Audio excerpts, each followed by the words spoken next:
9 de maio de 1940. Uma cidadezinha francesa nas Ardennes, próxima da Alemanha, que está em guerra contra a França.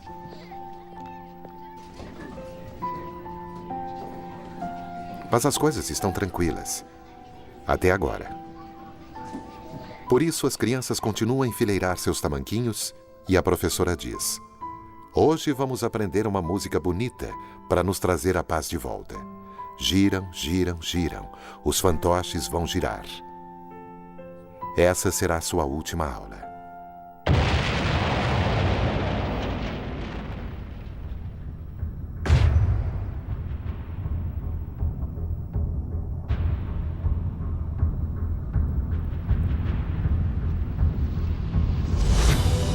Redescobrindo a Segunda Guerra. 10 de maio de 1940. Às 5h35 da manhã, os alemães lançam sua ofensiva. A Guerra Relâmpago.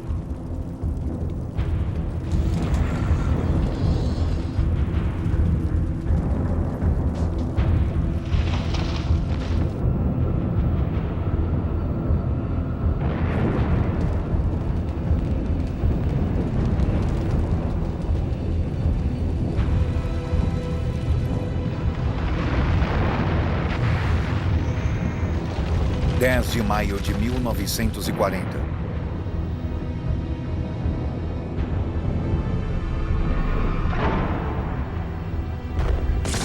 Paraquedistas alemães estão saltando sobre a Holanda. Eles são uma vanguarda, os primeiros de 3 milhões de invasores. A Wehrmacht invade a Bélgica. Essa é a armadilha de Hitler. Os alemães fingem atacar a França através da neutra Bélgica, como fizeram em 1914. O general francês Gamelin, comandante em chefe das forças aliadas, está confiante. Ele tem tudo sob controle. Durante a Guerra Falsa, ele havia revisado e acertado sua estratégia. Bélgica, 10 de maio de 1940.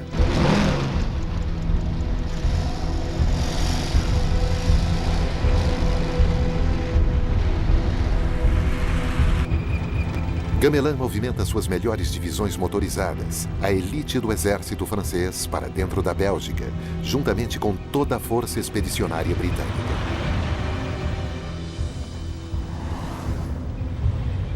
Esses são soldados de combate determinados.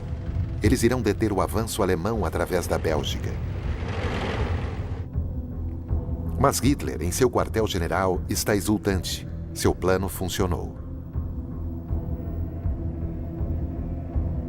Ele exclama: eu poderia chorar de alegria. Ele instrui Goering, marechal de campo no comando das Forças Armadas, para que não bombardeie as colunas francesas, que as deixe prosseguir território belga adentro. E ele ataca por trás. Sua verdadeira ofensiva será através das Ardennes. Segundo o alto comando francês, tanque algum conseguiria atravessar aquelas colinas de floresta fechada.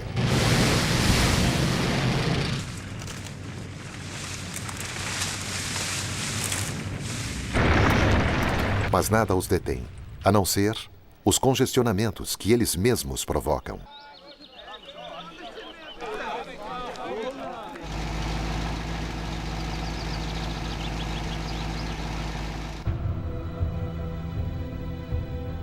Enquanto isso, na Holanda e na Bélgica, as pessoas que têm carros estão entre as primeiras a fugir.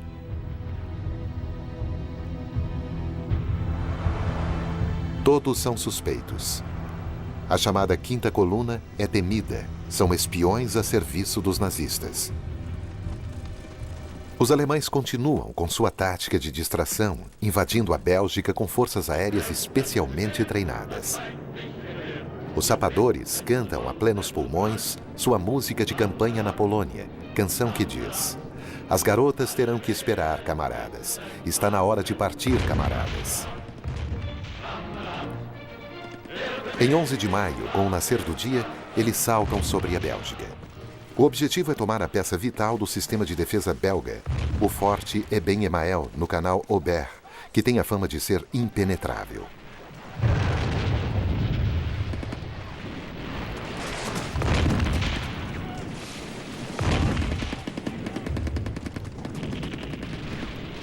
Um intrépido soldado alemão sobe ao topo de uma torre com uma carga de explosivos. Os conquistadores caminham pelas ruínas do forte, a porta de entrada para a Bélgica. Imagens como essas irão forjar a reputação de invencibilidade da Wehrmacht.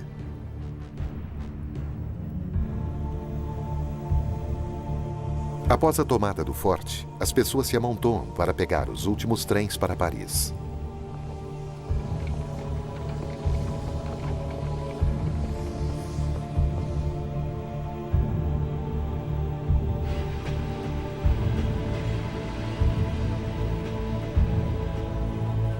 Na capital francesa, a Cruz Vermelha está sobrecarregada.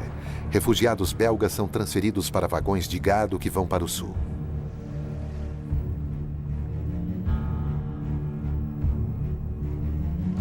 Liege, 11 de maio de 1940.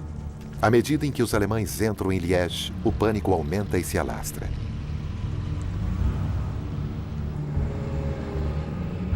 Diante de tamanha demonstração de força, há apenas duas opções: obedecer ou fugir.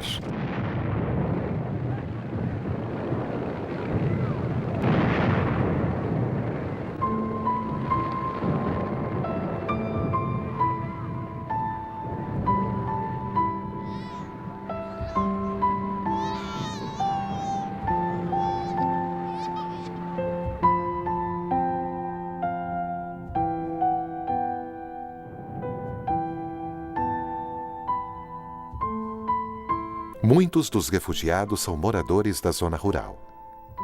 Assim como ocorreu muitas vezes na história, os fazendeiros sempre foram os últimos a fugir, não querendo abandonar suas plantações e animais. O grande poeta belga Émile Verhaeren escreveu: "As pessoas aqui não têm coisa alguma. Nada diante delas, senão a infindável estrada à sua frente. As pessoas que trabalham nos campos, as pessoas por aqui, só têm desgraça sem fim."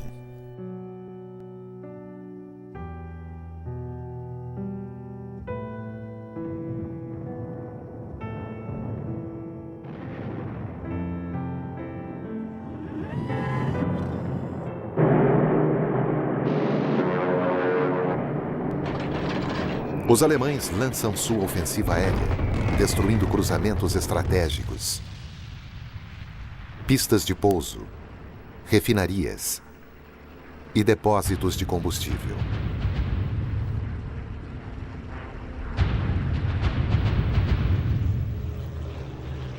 Cidades ao norte e ao leste da França são bombardeadas.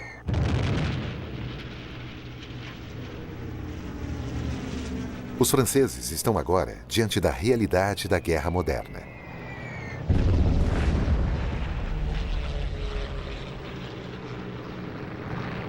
Na Holanda, o porto de Rotterdam está em chamas, resultado de um ataque aéreo alemão aterrorizante, como o de Varsóvia. Mas essas bombas foram jogadas depois que a cidade se rendera. Mais um dos crimes de guerra de Hitler.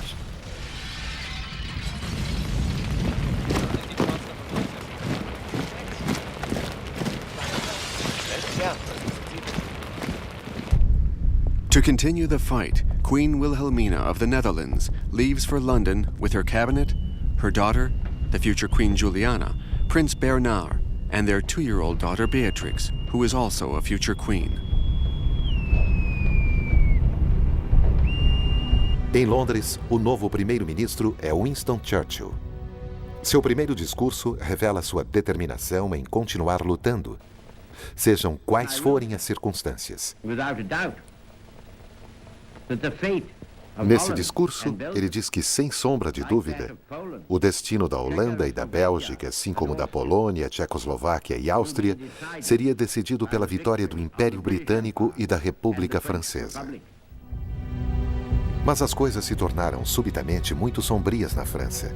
Em apenas 3 dias, os alemães haviam aberto o caminho através das Ardennes e estavam avançando em direção à linha de defesa francesa no rio Meuse.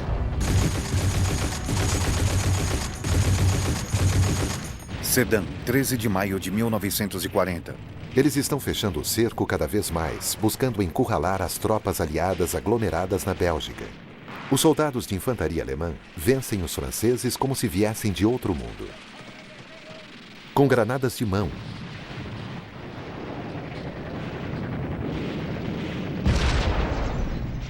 metralhadoras e mangas arregaçadas, eles tomam a cidade em um dia. Sedan, a porta de entrada para as Ardennes, que já fora terrivelmente marcada pela derrota francesa em 1870. Mas o verdadeiro obstáculo para os alemães é o rio Meuse. Na noite de 13 de maio, eles trazem vigas para construir pontes. Os franceses revidam. Mas os alemães neutralizam a artilharia francesa. E na manhã seguinte, seus sapadores terminam a ponte, estimulados por seu general, Heinz Guderian, um prussiano de 52 anos, um grande estrategista de guerra com blindados, usando tanques para atacar com força, ousadia e velocidade. A Blitzkrieg, ou Guerra Relâmpago, não deve dar ao inimigo tempo de reagir. Primeiro vêm os tanques, seguidos pela infantaria, e com a cobertura de aviões, principalmente os Stukas.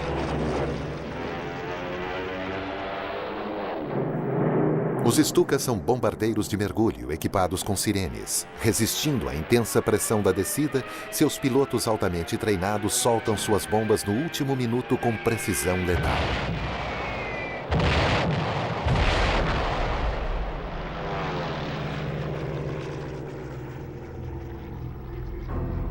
O primeiro-ministro francês Paul Reynaud telefona para Churchill alarmado.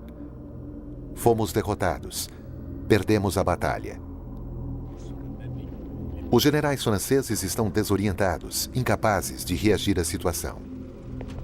Estando imobilizadas na Bélgica, como as forças aliadas poderão deter o avanço alemão?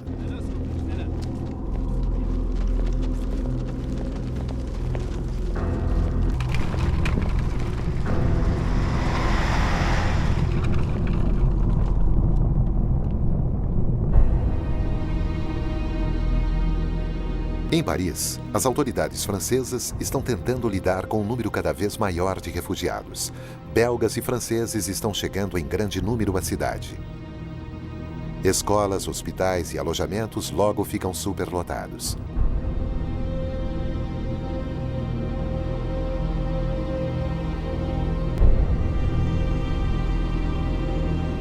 For them, the exile has begun. Since the railroads are cut off, most of these people have come on foot, and they must leave with a new pair of shoes. As informações são poucas e os boatos, muitos. Teria Gamelin cometido suicídio? Não.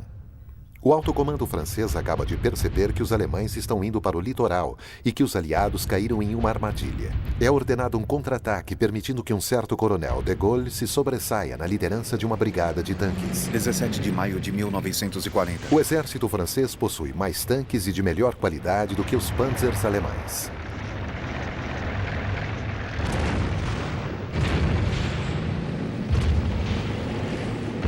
Mas sem qualquer reforço ou apoio aéreo, os tanques franceses tornam-se presas fáceis para os Stukas.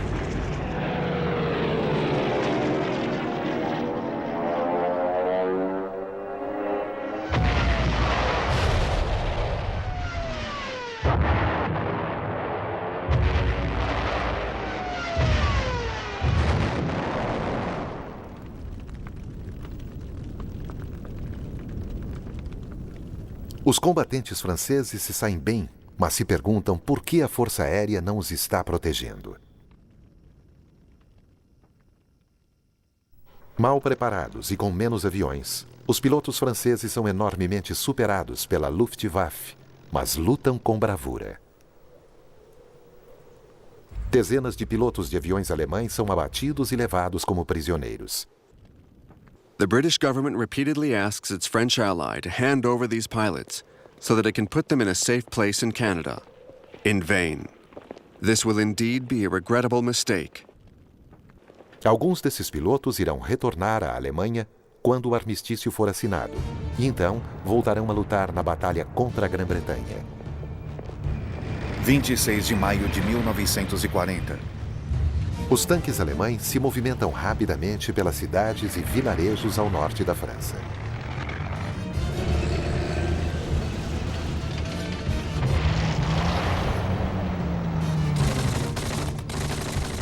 Corajosamente, os franceses tentam diminuir o ritmo do avanço alemão.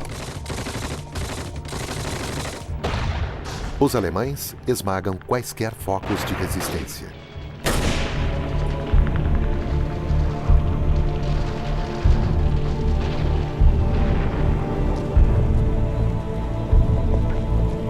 The French commanders no longer know where the enemy is. A staff officer, Captain Beauf, remarks, "We kept receiving more and more bad news. The atmosphere was unbelievable. After 8 days in a row of disastrous news, we were being worn down psychologically. That was also the first time I ever saw a man cry." Os alemães chegaram ao Canal Inglês. A estratégia corte de foice de Hitler havia funcionado. A Força Expedicionária Britânica, o Exército Belga e as Forças Armadas Francesas estão cercados. 28 de maio de 1940. O rei belga se rende juntamente com seu exército. A Força Expedicionária Britânica recua em direção à costa, levando ao colapso final dos exércitos aliados. Em Paris, o primeiro-ministro francês, Paul Reynaud, demite Gamelin e encontra um novo salvador, o general Maxime Weygand, 72 anos, um dos artífices da vitória aliada em 1918. Para levantar o moral, Reynaud nomeia outro grande herói da Primeira Guerra Mundial como vice-premier, o Marechal Philippe Pétain, de 84 anos, que logo irá abandonar as políticas de Reynaud. Weygand não tem escolha.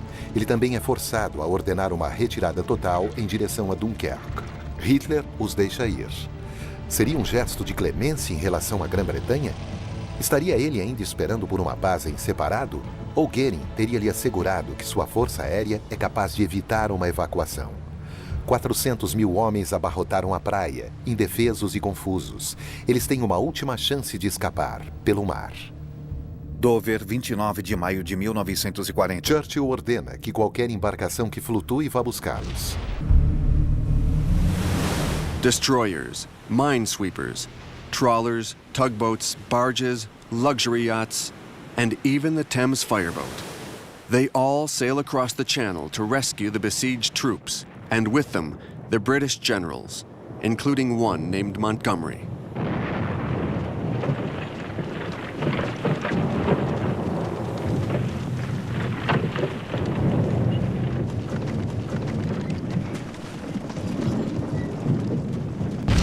Nas cercanias de Dunkerque, os franceses detêm os alemães e sofrem pesadas baixas. Goering envia os Stukas e bombardeiros da Luftwaffe. –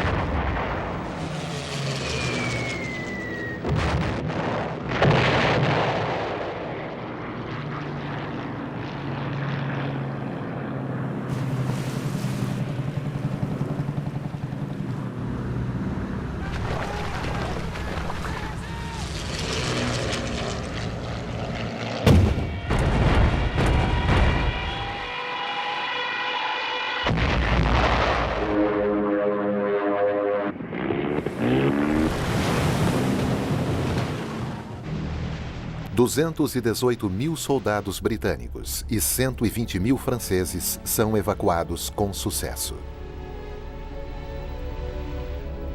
Dover, 4 de junho de 1940. O exército britânico é salvo, mas está em frangalhos.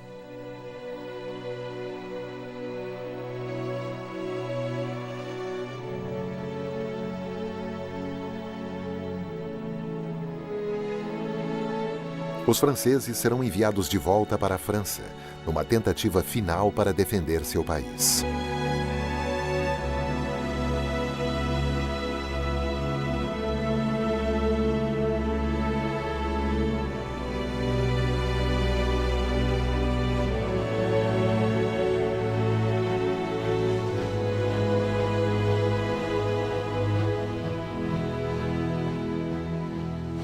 Os britânicos são enviados para centros de reequipamento. Toda a Grã-Bretanha festeja Dunkerque como um feito extraordinário. Mas Churchill coloca a situação em perspectiva. Com lucidez ele diz: guerras não são ganhas com retiradas. Ainda assim, naqueles primeiros dias de junho de 1940, nasce o espírito de Dunkerque. A crueldade dessa guerra e o poder destruidor do inimigo nazista estão agora evidentes para os britânicos. A alegria e a despreocupação dão lugar a esforços frenéticos para mobilizar a nação. Em 4 de junho, Churchill, que também está combatendo os derrotistas em seu próprio lado, faz um pronunciamento. Seu tom é inesquecível. Lutaremos nas praias, nos solos de pouso, nos campos, nas ruas e nas colinas. Nunca nos renderemos. Dunkerque, 4 de junho de 1940. Em 4 de junho, os alemães tomam Dunkerque.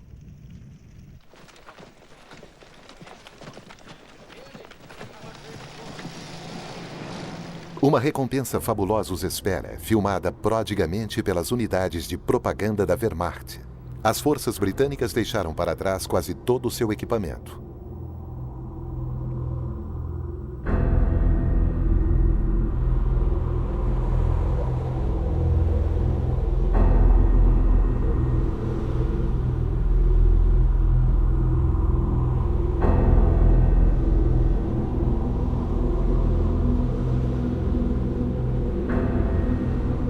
The beach is sown with wreckage, a British Spitfire, and the skeleton of a French destroyer, La Droite, completely demolished, like the Jaguar and the Sirocco, testifying to the violence of the battles fought by the French Navy.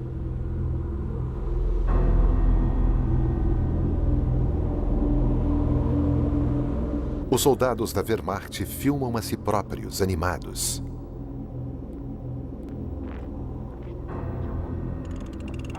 Eles encontram um gramofone francês com o famoso disco de Maurice Chevalier.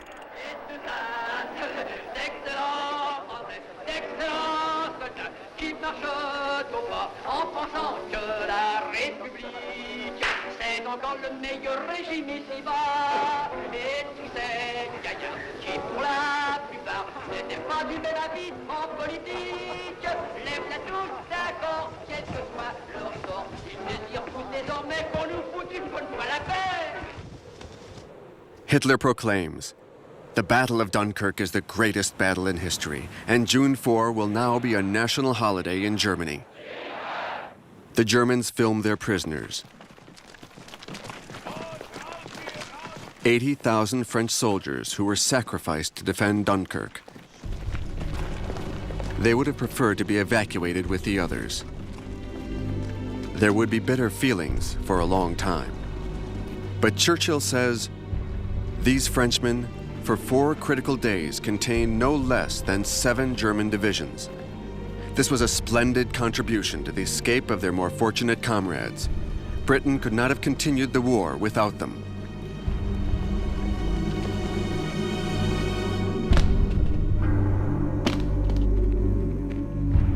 In spite of their success, the Germans also suffered huge losses.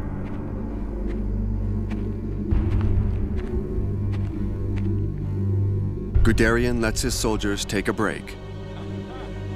They are proud of their general and mark their equipment with his initial, G.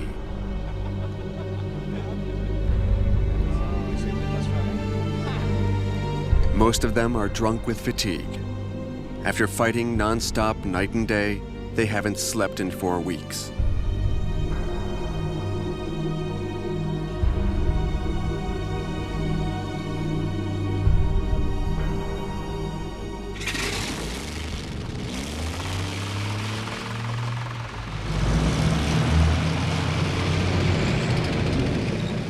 A ofensiva prossegue. A França cai.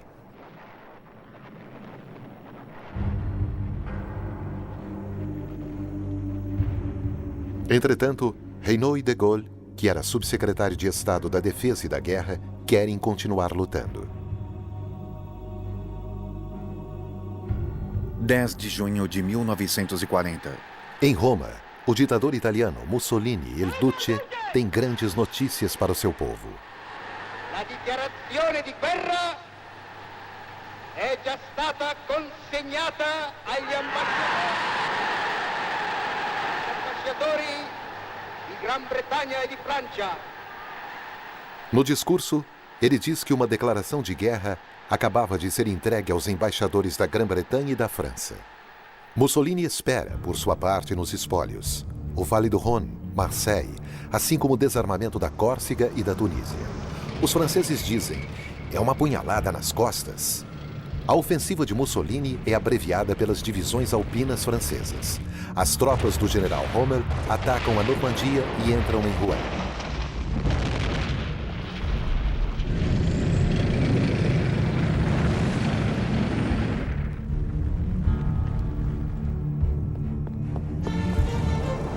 Paris é declarada uma cidade aberta. Em outras palavras, é entregue ao inimigo sem resistência a fim de poupá-la do destino de Varsóvia ou Rotterdam. O governo se muda para Bordeaux. Os alemães estão se aproximando da cidade. Correm boatos. Eles matam, eles estupram, como os prussianos fizeram em 1870. Abandonados por seu governo, os parisienses fogem. Toda a França vai para as estradas. Um cataclismo que virá a ser conhecido com um nome bíblico: o Êxodo. Milhões de franceses, homens e mulheres, partem em direção ao Loire, o último baluarte. Mas não há baluarte forte o bastante contra os estucas.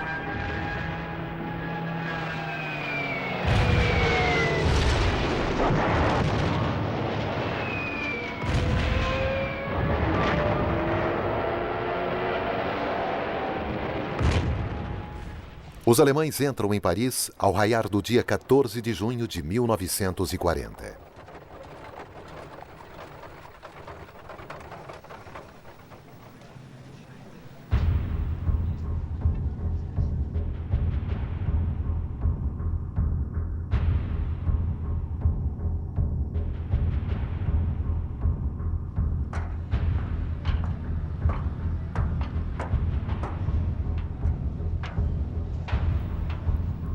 O emblema nazista, a suástica, tremula sobre Paris.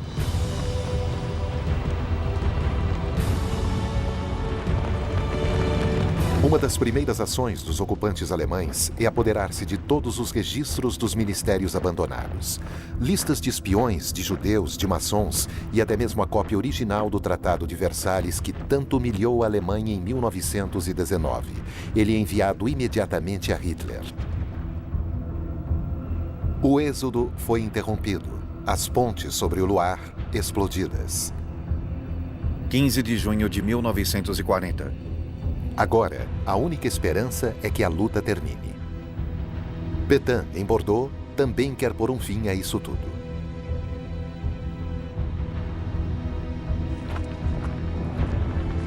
Os alemães continuam seu avanço implacável rumo ao sul. Embora o exército francês fosse outrora considerado uma força formidável, agora está um completo caos. Ainda assim, ele lutou melhor do que se imaginava, principalmente na ocasião. Em um mês, 100.000 soldados franceses são mortos, mais do que no mesmo período de tempo durante a Primeira Guerra Mundial, a mais implacável das guerras até então. –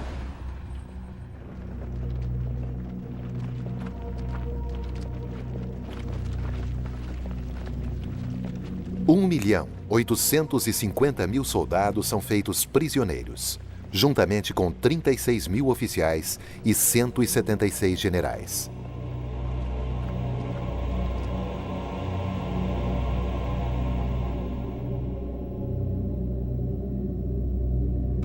Entre os prisioneiros, há muitos soldados africanos das tropas coloniais francesas. Os cineastas amadores da Wehrmacht os filmam com um perverso sentimento de autossatisfação. Famintos, esses soldados matam uma cabra.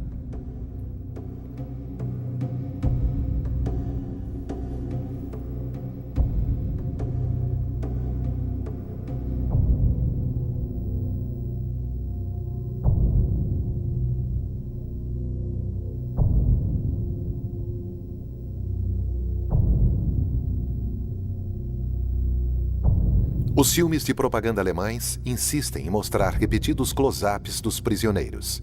As instruções oficiais são mostrar a degeneração dos franceses, forçados a irem à guerra com seus escravos de suas colônias.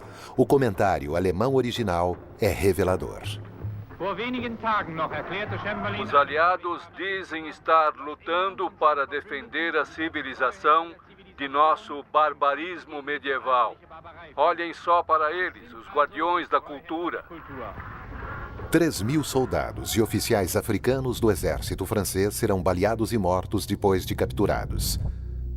Depois de 7 anos de doutrinação nazista, o racismo entre os soldados alemães é desenfreado.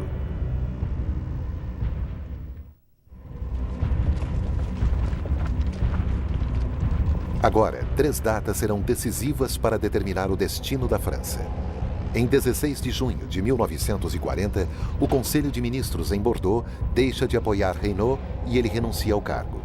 Philippe Pétain é nomeado como seu sucessor para liderar o governo francês.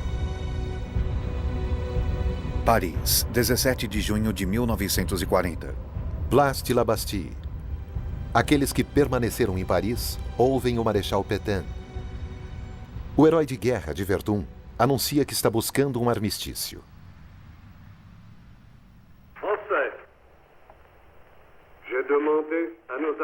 Ele diz ao povo francês que pediu aos inimigos que cessassem todas as hostilidades e que tomou essa decisão dolorosa para o coração de um soldado porque a situação militar a exigia. As rádios alemãs traduzem seu discurso anunciando a capitulação da França.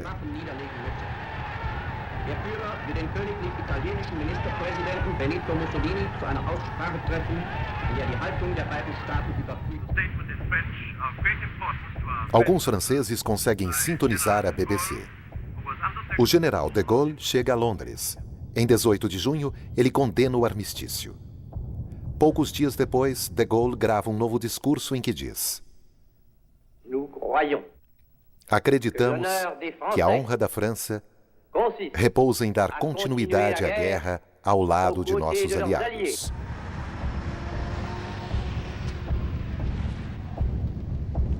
Hitler recebe um telegrama de Moscou parabenizando-o.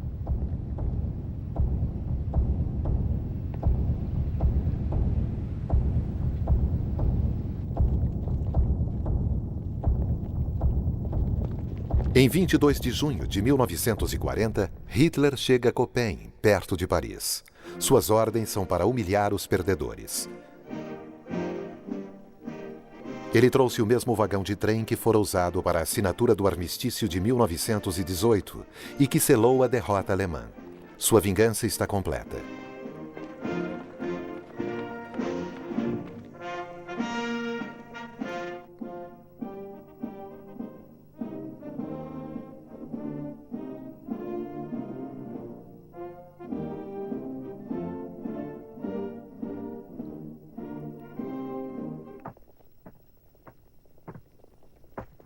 A delegação francesa é liderada pelo general Ransiger.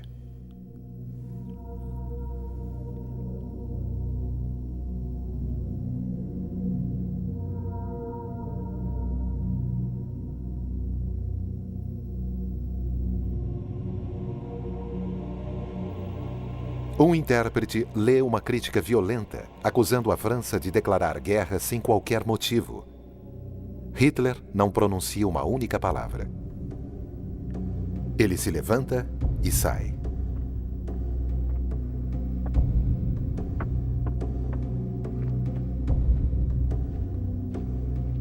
Os delegados franceses foram informados dos termos do armistício. Uma de suas condições é de que a França entregue todos os alemães antinazistas que se refugiaram naquele país. Ransiger tenta negociar. Os alemães se recusam. Ransiger liga para o governo em Bordeaux. O serviço secreto alemão grava a conversa dele com Vigan. Aqui é Ransinger. Sim? Bem, está feito. Feito? Sim, general. Gostaria de lhe agradecer pela maneira como conduziu a questão. Sim, senhor. Bem, o senhor me compreende, não? Sim, compreendo. Depois disso, Hitler ordena que o vagão seja levado para Berlim. Nos últimos dias do Reich, ele irá ordenar que a SS exploda o vagão com dinamite. Logo, os maiores símbolos da vitória francesa na Primeira Guerra Mundial serão alvo de zombaria. Como aqui em Verdun, onde a morte de 500 mil soldados franceses tornou-se chacota 20 anos depois.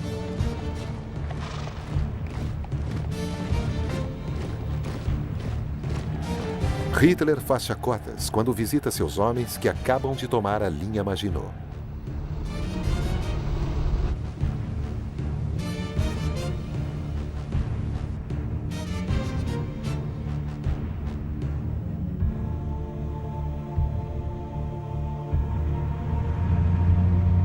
Ele é mais solene quando entra em Estrasburgo e sua catedral. Alsácia e Lorena são dos alemães, mais uma vez, como ele prometera. Os espólios da capital francesa: 2.000 tanques, 5.000 canhões, 300.000 rifles, 4 milhões de cartuchos de munição.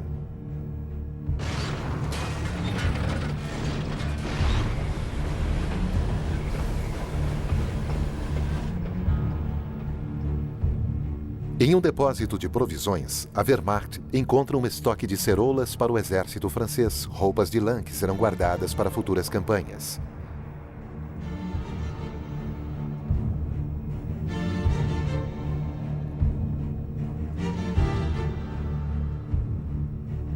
Os espólios são as fábricas, os portos, todas as riquezas da França.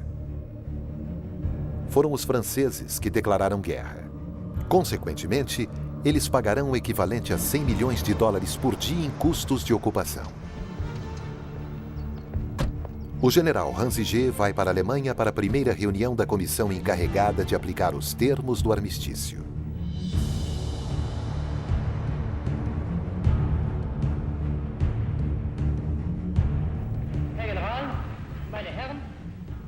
Para poupar tropas, Hitler decide deixar que a França detenha uma soberania parcial, sob um governo a ele submetido e com um exército limitado, destituído de armas pesadas apenas para manter a ordem.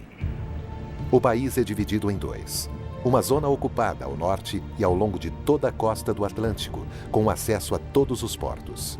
A Itália controla a área do Mediterrâneo e ocupa uma estreita faixa ao longo dos Alpes.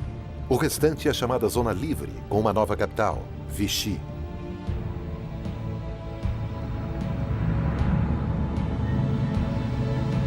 Essa estância termal foi escolhida em parte por seus vários hotéis. No início de julho, o Marechal Pétain se instala nos hotéis com seus ministros de governo. A atmosfera por toda parte é péssima.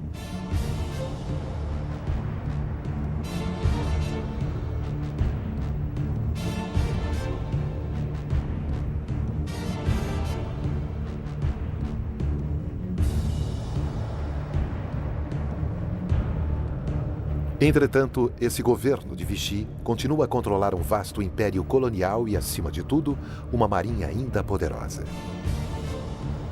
A única exigência de Hitler é que seus navios sejam desarmados e permaneçam em seus portos, pois ele teme que eles possam unir forças com a Grã-Bretanha. Churchill teme o contrário, que eles caiam em mãos alemãs. Ele ordena que a Marinha Real os neutralize. 3 de julho de 1940. Uma força naval britânica navega para uma das maiores bases navais da França, Mels-el-Kebir, na Argélia. Churchill não vai correr riscos e manda um ultimato: juntem-se a nós, afundem seus próprios navios ou naveguem sob escolta para desmilitarização no Caribe. Os franceses rejeitam todas as propostas. Os britânicos abrem fogo.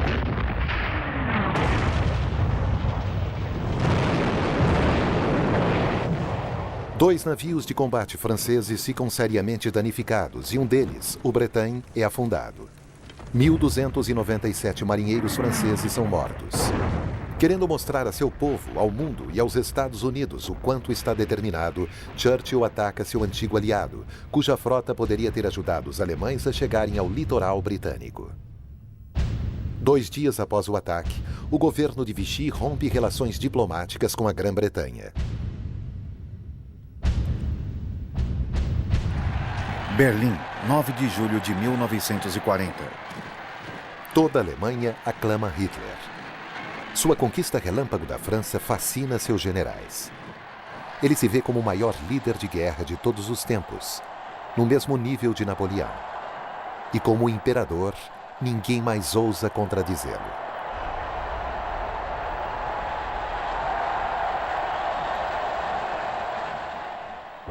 Jersey, julho de 1940. Os alemães ocupam as ilhas do Canal, Jersey e Guernsey, preparando o caminho para a invasão da Grã-Bretanha. Hitler holds off. These people are, after all, Anglo-Saxon, distant cousins. An alliance with them is still conceivable. Europe would be German, and the ocean British. But Churchill will never agree. Grã-Bretanha, julho de 1940. Os britânicos se preparam para uma invasão alemã, tomando medidas que podem parecer triviais.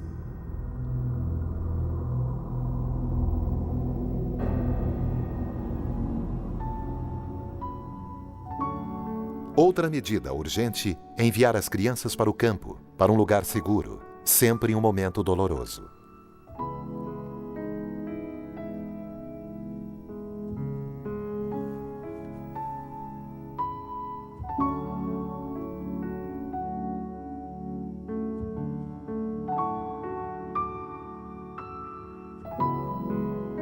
Suas irmãs mais velhas, suas mães e avós, se juntam aos esforços de guerra.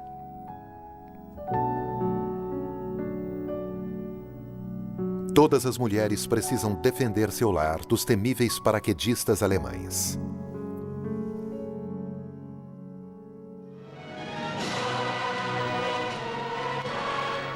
Os homens, até mesmo os veteranos da Primeira Guerra Mundial, se reúnem como voluntários de defesa local para a chamada Home Guard. Os voluntários civis se mobilizam enquanto o exército resgatado em Dunkerque se reestrutura. Os Estados Unidos fornecem rifles, metralhadoras e canhões antiaéreos. Todos aprimoram suas habilidades.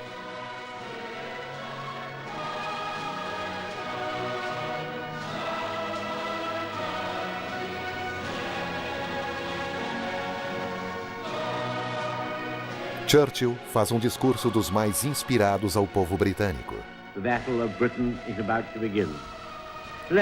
Ele diz que a Batalha da Grã-Bretanha estava prestes a começar e que, portanto, deviam unir-se diante do dever, tendo em mente que, se o Império Britânico e sua comunidade durassem 1000 anos, homens ainda diriam: este foi o seu melhor momento.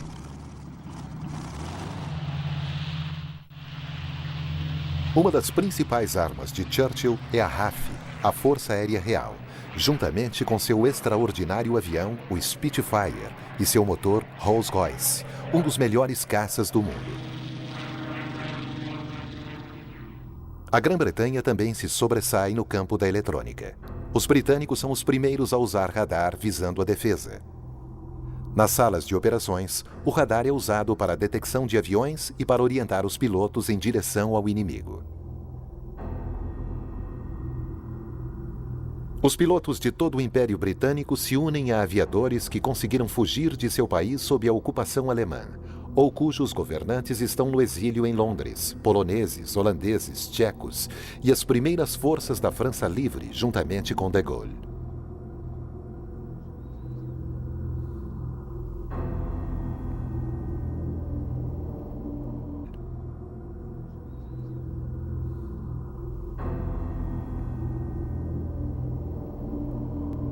Muitos dos pilotos britânicos são alunos de Oxford e Cambridge. Um deles, Richard Hillary, mais tarde escreveria: éramos conhecidos como os rapazes de cabelos compridos, estávamos desiludidos e éramos mimados. A imprensa se referia a nós como a geração perdida. Superficialmente, éramos egoístas e egocêntricos. A guerra não exigiu atos heróicos, mas nos deu a oportunidade de provar a nós mesmos e ao mundo que, ainda que fôssemos indisciplinados, éramos páreo para a juventude alimentada pelo dogma de Hitler. Os pilotos alemães haviam sido treinados pela Hitlerjugend, a juventude hitlerista, com o propósito de vingança.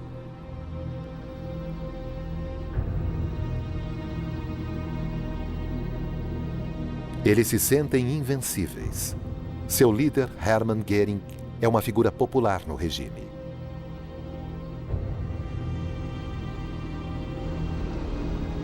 Göring, um homem que gosta de luxo, sempre se hospeda no Hotel Ritz de Paris e transforma o Palácio de Luxemburgo no quartel-general da Luftwaffe. Ele prometeu a Hitler que a Luftwaffe conseguiria eliminar a Força Aérea Real em dias, que tomaria o controle do espaço aéreo e que autorizaria a invasão da Grã-Bretanha pela Wehrmacht. A Luftwaffe tem à disposição todos os campos de aviação da França, suas instalações e seus equipamentos. Seus pilotos são bem treinados. Como Adolf Galland, com seu charuto, sua marca registrada, que combateu os republicanos na Espanha. Ou Werner Melders, um as da Batalha da França. Ele foi um dos pilotos abatidos, feito prisioneiro e que então se reuniu novamente aos alemães. Agora, ele faz parte da ofensiva aérea contra a Grã-Bretanha.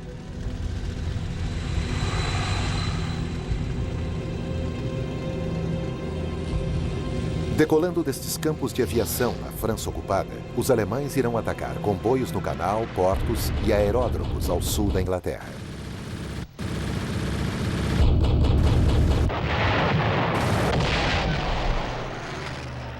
Eles irão abater 500 aviões britânicos ao custo de 1.000 dos seus próprios. Os pilotos britânicos continuam a resistir, dando tudo o que têm.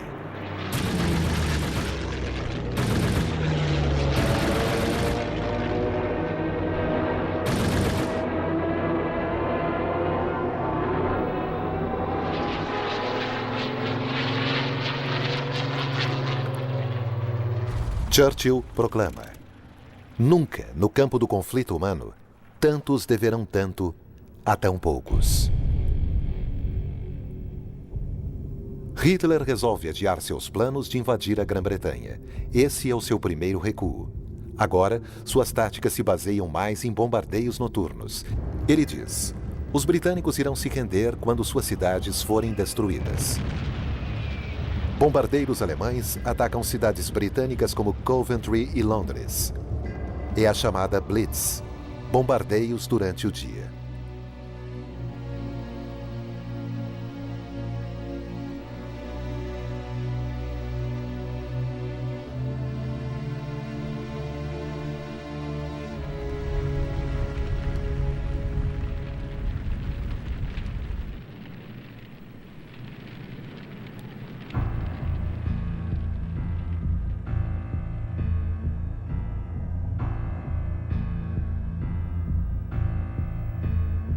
Quanto aos britânicos, eles continuam resistindo de forma admirável. Eles cavam abrigos nos jardins de suas casas no campo. E em Londres, eles dormem nas estações do metrô e vão para o trabalho no dia seguinte.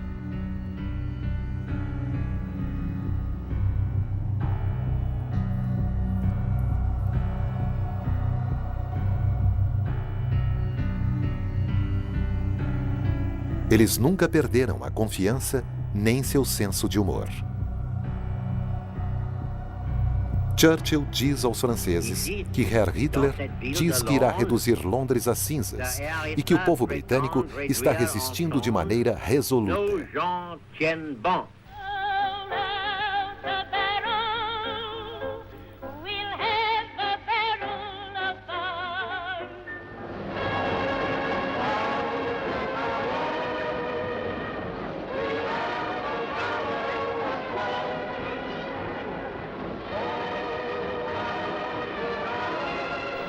Hitler está exasperado. Mais tarde, ele irá chamar Churchill de um bêbado meio americano controlado por judeus. De agora em diante, sempre que ficar contrariado, ele irá expressar seu ódio contra os judeus.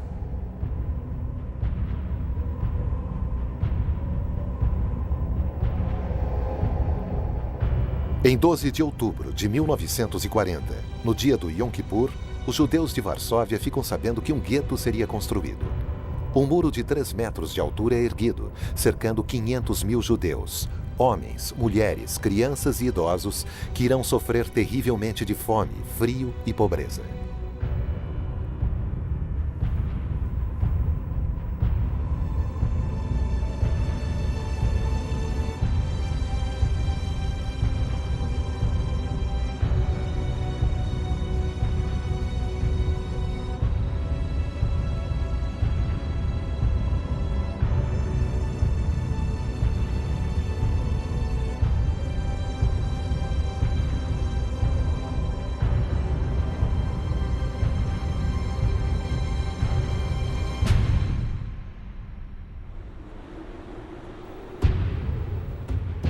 Em seu chalé nos Alpes da Bavária, Oberghof, Hitler é filmado por sua amante Eva Braun, enquanto comemora o Ano Novo rodeado pelos filhos de dignatários nazistas. Ele tem outro truque na manga, uma outra grande jogada. Sua missão agora é conquistar novos Lebensraum, espaços vitais ao leste. Ele se aliou a Stalin apenas para poder atacá-lo melhor depois. Seu fracasso em tomar a Grã-Bretanha o leva a agir rápido. Antes que Churchill consiga trazer os Estados Unidos para a guerra, aquilo iria inflamar o mundo. Próximo episódio: Pesadelo Alemão.